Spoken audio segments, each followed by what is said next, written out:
Alright, here we are again doing another video. This time is the auto repairs. I'm working on Steph's H2, doing a couple things. Try to look online for a couple videos on how to take the belt off, and there wasn't too much, so I'm gonna do a quick video, show you guys certain things that I changed out, give you the rundown on how I did it, maybe give somebody a helping hand to figure out how to replace it and whatnot. So here we go.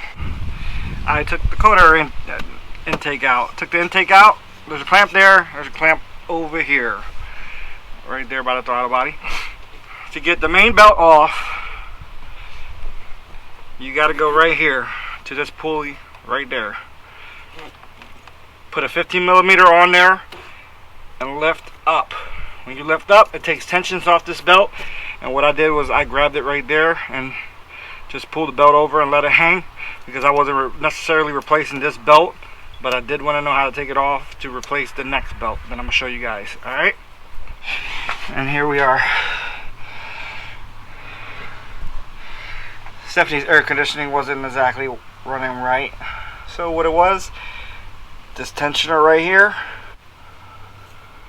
the roller, the pulley on this tensioner right here was broken, and it bent this whole thing up, and the belt actually got ate up, so the AC wouldn't work.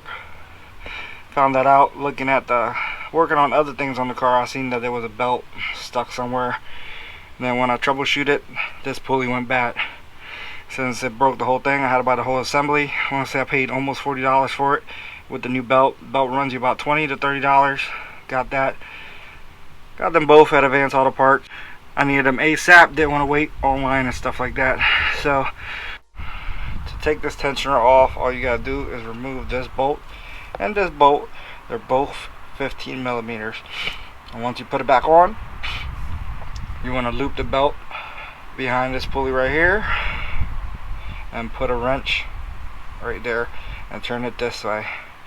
When you turn it this way, it'll bring it down and it'll give you enough tension to put the belt behind there and to put it on the AC compressor, and that's how I got that on.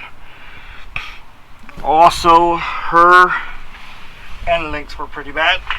I'll show you the new one. Here is the new one I just installed, polyurethane one. Cost about 20 bucks. To put the new one on, it took two 14 millimeter sockets or wrench, whatever you prefer. And the old one, I'll show you what the old one looks like.